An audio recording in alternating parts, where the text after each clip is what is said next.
Good morning and welcome to the program. This is In Touch, and In Touch is our weekly half-hour public affairs show, which means that at the end of the program today, I will give you all of my contact information so that if you are a nonprofit group organization here in the Hudson Valley, or you are a business here in the Hudson Valley helping out a nonprofit group organization, we'd love to have you on the program to talk about what is important to you, the issues that are of concern to you here in the Hudson Valley. So let me turn microphone on and let me introduce who we have in the studio today. We are going to be talking about family services. We have Brian Doyle with us, who is the CEO of Family Services. So Brian, as this is pre-recorded, I will say good morning to you. Good morning, Beth. Thanks for having us. It's very great that you guys are here. Thank you for your patience. I'll tell you guys the story, but I'm thanking them right away.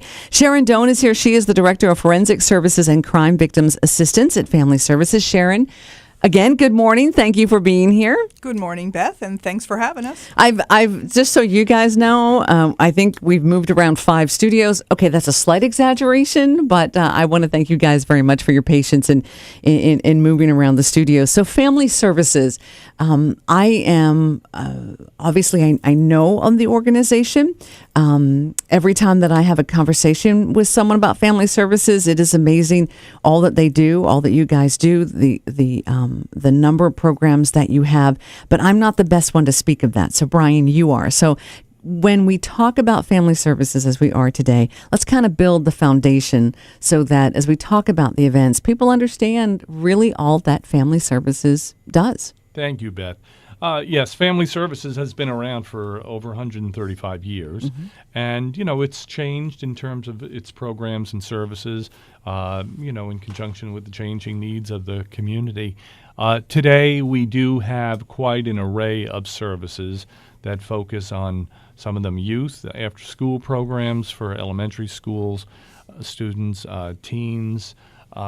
We have the Family Education Program in Ulster County, the Ulster Substance Abuse Prevention Council in Ulster County. We provide supervised visitation in family court. We have the Child Care Center in family court. We own and operate the Family Partnership Center on North Hamilton Street in the city of Poughkeepsie, and that's the former Our Lady of Lourdes High School, where there are 21 programs and agencies that lease from us, and we also, with those agencies, promote a spirit of collaboration for the many people working for those agencies, among them, and all for the good of the well-being of the people who rely on those services. Those are all separate agencies, but again, we collaborate with them.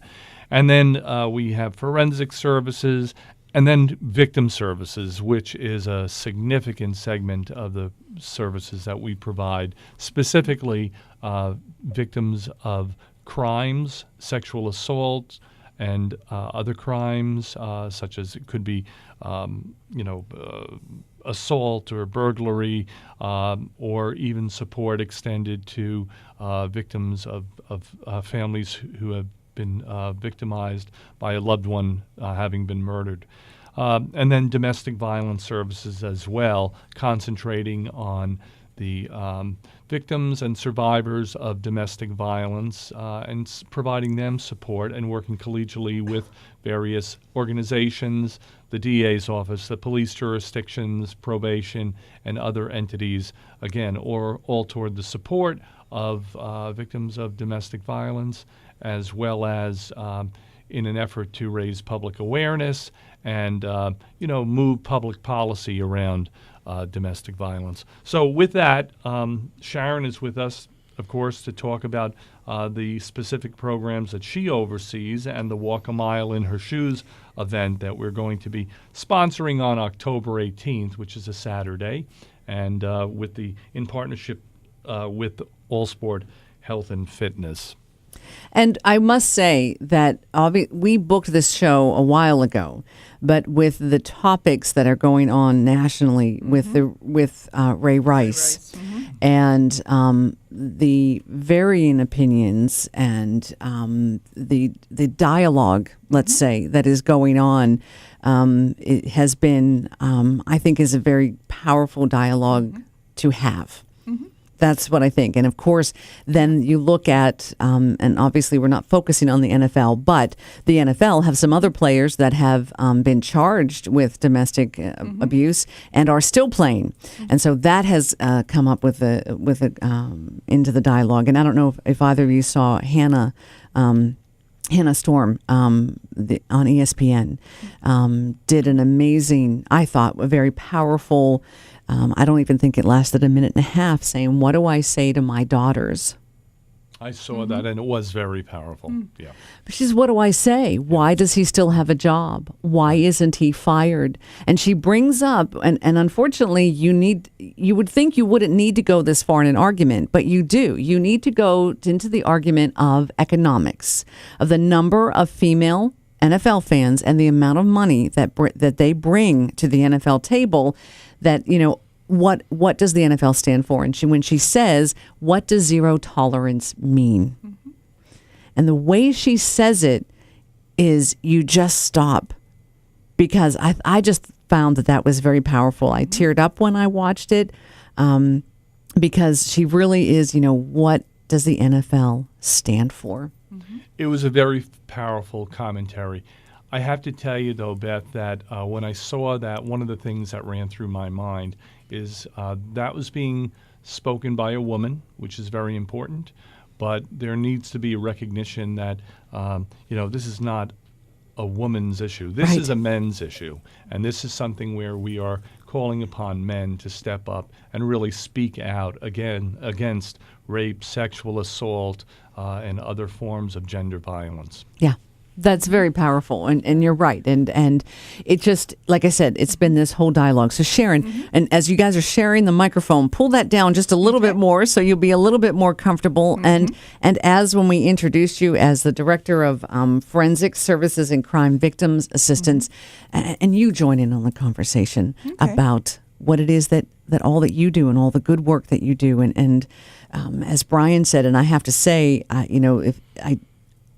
when you hear victims unit, I never thought of, every show I learned something. I never thought of, family of someone in their family had been murdered, and then dealing with that family. I hadn't thought of that. I'd always thought of, if someone had been abused, if sexually abused, emotionally abused, whatever it may be. I hadn't thought of that other element. So Sharon, I'll stop talking because no one wants to hear me. I believe they want to hear you. So let's talk about the program. Well, actually, just speaking about that component of the program where we do work with survivors of homicide, that we do have a weekly group that is for survivors of homicide, and that is a support group. It's not it's structured in a way that survivors of homicides, these are the family members, can come and basically support one another and help each other heal and so forth. It is facilitated actually by the coordinator of the program, Kathy Peluso.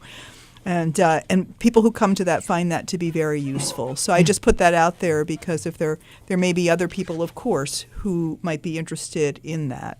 And I just want to, you'll find, I'll probably try to get this in everywhere I can, Beth, the hotline number for the Crime Victims Program, which is, of course, 845 area code 452 7272, and that's a 24-hour hotline. It's always answered by someone who is trained, a trained staff person of the Crime Victims Program, day or night, and that people can call and just get information. They can call and just talk about what they're dealing with, all kinds of things. So certainly people call in crisis. That's a frequent, it's frequently the thing that happens, but that is available to anyone that needs that. Which I think is very powerful. And I think if you know someone in your family or circle of friends or that may need help, that could also be a way that someone can call and say, what's the best thing for me to do? Exactly. And because we have the information about the various options that are available. Right. And so we can help that person think through, what's the first step I need to do? What's the next thing I need to do? And then they can actually be working with somebody ongoing as they, whatever it is that they're deciding to do, whether it's they're going to go to the police station and make the complaint, whether they need to go to the hospital to be checked, whatever it is, whether they need to come in and get trauma therapy with us. So we do offer, while I was on, though, getting back to the survivors of homicide, we do have coming up on the 25th of September at 3 p.m. That's a Friday afternoon. It's our ceremony for the Day of Remembrance of Homicide Victims. And we hold that down at the Children's Museum in Poughkeepsie. That's down by the water. Mm-hmm. And they have a beautiful outdoor pavilion there that we use. And we, of course, invite family members, friends of who have survived homicide victims. And then we do a ceremony that is a reading of the names of all of the various people that we have been able to put together, over the past few years. And people have given us names from past years and so forth. So that's one way that we can all be together and acknowledge and honor those people who and acknowledge the strength of the family members. Right. Mm-hmm. Just a moment to pause, I think. And I with ceremonies like that, I always thought that it's a moment to pause, it's a moment to remember. But I also think that as days go by, it can also be a moment to pause and say, we're still here. Mm-hmm. This is what we have learned. Maybe this is how we can help out some other people. I never thought I could make it this far, and I did. I mean, there's an awful lot that comes with that when you have a moment like that, to be able to recognize of what has gone on and where you are now. And I think that can be very, very powerful. Yes, it can. For families and for friends. So that's on September 25th. Yes, it is. Okay. 3 p.m. Children's Museum Pavilion. Beautiful. Yes. Now, I know before we started taping, you were talking about some of the events you have going on, and there are so many of them. And I know today we're going to be talking about Walk a Mile in Her Shoes. So let's hit that one. That one is in October 18th. So let's talk about that and what does that mean? Walk a mile in her shoes. So let's talk about that event. Okay, well, Brian's coming in. Again, it's primarily we're asking, and of course women can participate absolutely, but primarily we're asking men to join with us and literally walk a mile in their shoes. So I will be there, as I have the past 2 years, wearing high heels. You know what? I was just going to ask that. When you said the word literally in her shoes, I'm going, well, then that means a different kind of footwear. Yes, it does, and it's not terribly comfortable. But well, you had like 3-inch spikes last time. Well, they that hey, scares look, me. Well, I go for it. I'm telling you. Absolutely. And he's tall to begin with. Right. You should have seen it. And he did the whole thing. He did the whole thing. Yep. When you think of it, when you look at it, it's kind of a little silly.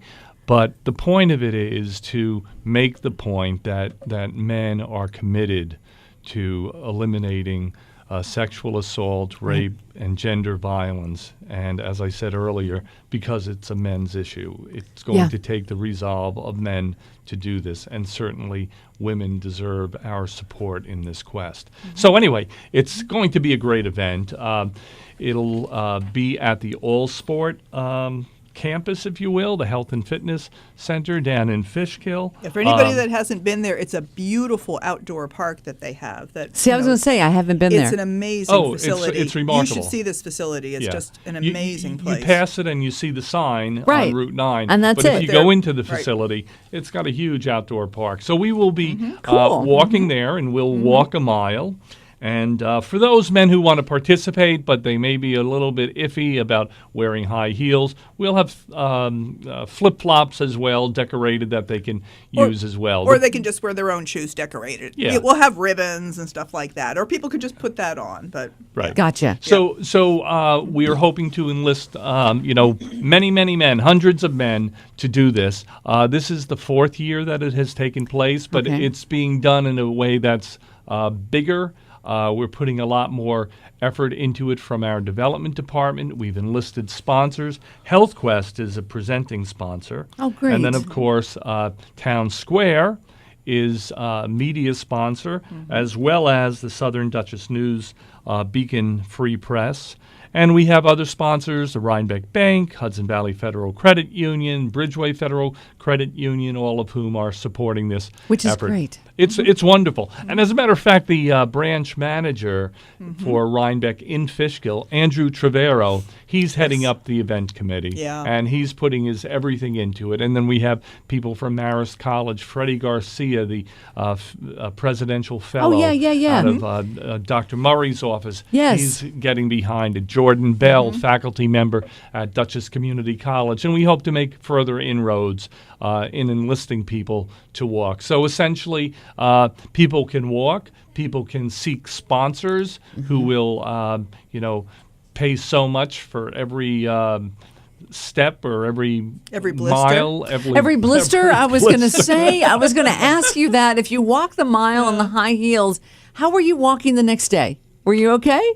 A couple of blisters, just glad that I don't wear them every day and wondering how women do it every day. But again, that's another story. Yeah. So I'll go back to my,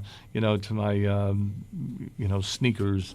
But that's interesting. That is what's an interesting comment, and the whole idea behind this, like you said, it's a little bit fun. But as Brian, you just said, you wonder how women do it every day, and to me, that's also part of why this is. You wonder why women should need to have to worry about these things, and they shouldn't. And bringing awareness of all of that, and understanding that, and really that saying, "Put yourself in someone else's shoes." I mean, when I was growing up, my parents, that's the thing. If we would be like, I don't understand why someone would act this way. I don't understand why this. Then my parents would say to me, well, put yourself in their shoes.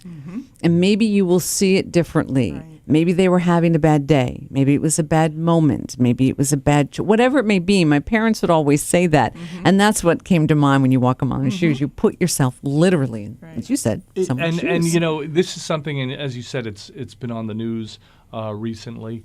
But these issues are something that people have a fleeting familiarity with. But I'll tell you from my perspective, I've been CEO at Family Services for 3 years.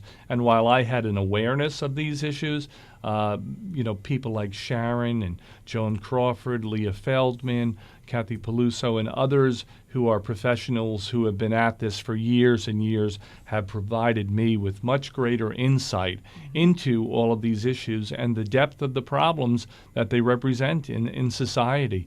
One of the things that Sharon oversees is the domestic abuse awareness classes, where domestic abuse offenders, are brought together and mandated to participate in these classes. And it's just fascinating to see the dynamics and, quite frankly, the excuses that so many men make for what is abusive behavior, whether it be emotionally, physically, verbally abusive toward their intimate partners.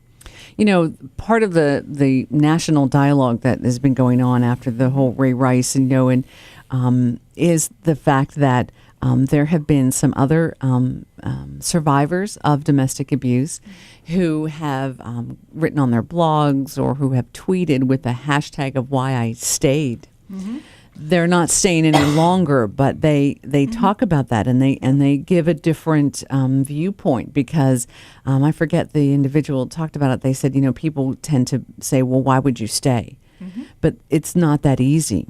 No, that is not an easy. And Beth, I think that's a very good thing for you to have brought up because that's one of the things that makes people that really don't understand the dynamic of domestic violence blame victims. Right. Is that why doesn't she just leave? She's an adult. She has her own job even, why doesn't she just leave? But it is not that easy. And then plus I have to say that the most dangerous time, the time when women are most at danger of being killed is when they make the decision and when they leave. So that's it. That's one of the reasons why it is very important for people, if they're planning to leave, that they really do think that through. And of course, we would always encourage to call one of the victim services programs and really create a safety plan around doing that. I was just going to say there would need to be a plan. Yes. And as you mentioned, the hotline number, 845-452-7272, that's a place that they could start. Yes. And that's where they would be able to call. Yes. And as you said, all the volunteers there are trained. Yes. To be able to help. Right. So, in terms of, you talked about the support group for families, if someone with homicide. That's okay. Sharon is having trouble with allergies. It's happened to all of us, so no worries. I've been having terrible allergies. Excuse me, So is my please. husband. Yeah. So is my husband. So no worries. It's been happening to all of us in the building, so don't worry. But obviously, there's other support groups. There's support services. So this morning, if you had a chance, and as you do, to talk to someone who may be in this situation, what would you say to them? What are some steps to take? What can they do? Well, truthfully, Beth, I think that it depends on each person's individual situation. Like, for instance, just this morning, I had someone who came to the building, which is actually where we do the offender services. She was looking for victim services. She had an appointment that she had made. But what happened is that she had left, he had found her, and now she was trying to get away. And this is a typical story. This could not even possibly identify any one given person. No, because it's such a typical story, and that basically the first thing she needed, though, was to be able to the first thing I did was actually ask her if she needed anything to eat or to drink, because she looked like she was very, very ragged. But then just to, start talking about what is the next step you need to take. And in that case, it was to get her over to the place where she had the appointment so that she could start working on it. Mm-hmm. So it really is looking at, like, what is the immediate need of that person? What do they, and what her thing, well, I can't get into any details about it, of course. But as I said, she really needed to be able to have that safe space to sit down with the person who could help her formulate the plan. Right.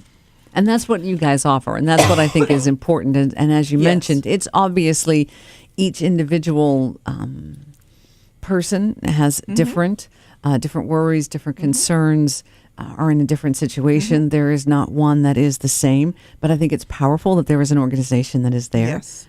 That there are folks that are trained and can talk with you. And I have to say, I was just so pleased the fact that she knew about us and that she had called, because unfortunately, when I say pleased, it's because sometimes, we think, of course, because we're in the midst of all this, so we just kind of think that people would have the number. But, unless you're a victim or someone who's been victimized, you don't start looking for those services. So the fact that, she had the information, or she thought to look for the information and made the contact, is great. But, we try to get the word out. That's why it's great to be invited onto radio shows like yours, so that we really can spread the word. Right. And go ahead. And oftentimes, I think what's important to be recognized is that many of these crimes are underreported. Certainly underreported to law enforcement, and oftentimes underreported to even agencies such as ourselves. And there are reasons for that. There are reasons of guilt, or perhaps having recrimination brought against them by the assailant. It could be reasons of just not wanting to deal with the system. I mean, the system of law enforcement and criminal justice is very difficult to navigate, and as well as any police officer or attorney or judge can do in trying to make it easy or easier for the victim. It's just a very difficult system to navigate, and some people will just own it themselves and keep it to themselves. That's a decision, of course, that every individual can make. But I bring that up because although we know the number of reported crimes like these that come up, we don't know all those that still remain in the shadows, but still have had a traumatic effect on the victims. Right. And that's why, to me, this show is on in the morning, and it's also just so for folks listening know that whatever station you're listening to right now, you can go to their website and you will be able to get the show and to be able to listen to it and to be able to get the information, because you don't know who is listening and who may need the help, or if maybe there's someone listening who they know of someone that could need the help. Speaking of that, what is your website, just in case if folks may be a little bit more comfortable going there? www.familyservicesny.org. Family Services, I'm writing this down as well, FamilyServicesNY.org. And also know that if you're going to take a listen to the show, I will have links to everything. And we talked before we turned on the mics, you guys are on Facebook as well. You bet. Yes, we are. Which is very powerful. Yep. I do want to mention, for those who are interested, and I hope there's a lot of your listeners who are interested in the Walk a Mile event, they can certainly call Pam Tarquinio. She is our development officer and is really our lead person on this event. And she can be reached at 452-1110. Now, is that for someone who wants to sponsor or someone who wants to participate? Yes. Okay, good. All right. bet. I like it when I ask two things and you go, yes, it's just simple. That So is it. 452-1110, Okay. extension 3116. And I will have that in the web on the website that'd as be well. great. Terrific. Yeah. I will Yep. put her number there. That'd be So great. 452 Yep. 1110 extension 3116. Yep. You got it. All right, so Yep. we will have that up. So that's if you want to sponsor. There's still opportunities to do that, or if you want to participate, which I think would be great. And to me, you know what I think? I think that if you are a dad and you have little girls, I think this would be so very, very powerful. You bet. If you have little boys, either one, if you have Yeah. any children at all, I think this would be very powerful because you show them that you are literally taking a stand. Yep. You That bet. this is not how you treat Yep. someone Yep. that you love. This is not acceptable. You don't do this. So I'd like to see dads, of- Grandpas. of a particular girls softball team Okay. out coming out as a team. I'd love to see police departments, fire departments, businesses where that are comprised of many men coming out wearing their business Attire. emblems and attire. We want to see everybody out there joining with us in what is a very crucial cause. Well, the reason I mentioned grandpas is I think we all know that there are grandparents that are raising children more and more and more in our society today, and they are younger and younger and younger. So that's why as I fall into that category, that's why I go, come on. We can do this. You can do this. We can all do this. So that's why that's my own little personal This call out. grandfather's doing it. There you go.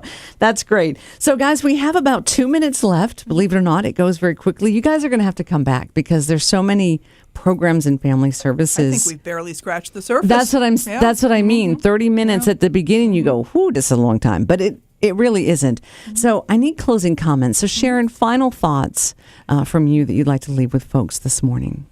Well, as I just would like to reiterate what Brian was saying is that, really, to really end the problem of violence against women and girls, men have to get involved.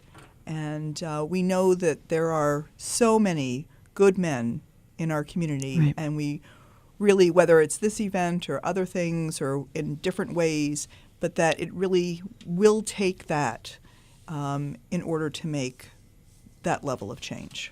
Yeah. All right, Sharon, thank you very much. And the hotline number again is 845-452-7272. Yes. I just want to make sure we put that out there. Brian, great, some thanks. some final thoughts from Just you. Beth, thank you so much. I really get it quite clearly that you are behind us, and I appreciate that. And we look forward to further opportunities to talk more about our other services as well. Yeah, absolutely. So mark your calendars. It's October 18th. That's a walk a mile in her shoes. And again, whatever station you happen to be listening to this program on this morning, go to the website because you will have a link to this interview so you can hear it, you can share it, whether it's on your Facebook page, Twitter feed, it doesn't matter. And all of the information will have Pam's phone number, so whether you want to sponsor or you want to participate, and also links to the website. Sharon and Brian, thank you both so very, very much for being here. I do appreciate it. Thank you, Beth. Thanks, Beth. And thanks to all of you for being here. Hopefully there's something that you have learned this morning, something that you can take away with you for your day and maybe pass along to someone else.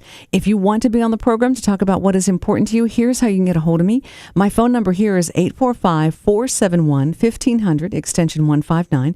You can find me on Facebook and Beth Christy. I'm on Twitter. I'm on Pinterest. I'm on Instagram. I'm probably on too many things in social media. So you can find me. And of course, you can always go to the website of whatever station you're listening to. Take care of yourself and those you love, and we'll see you right here next week.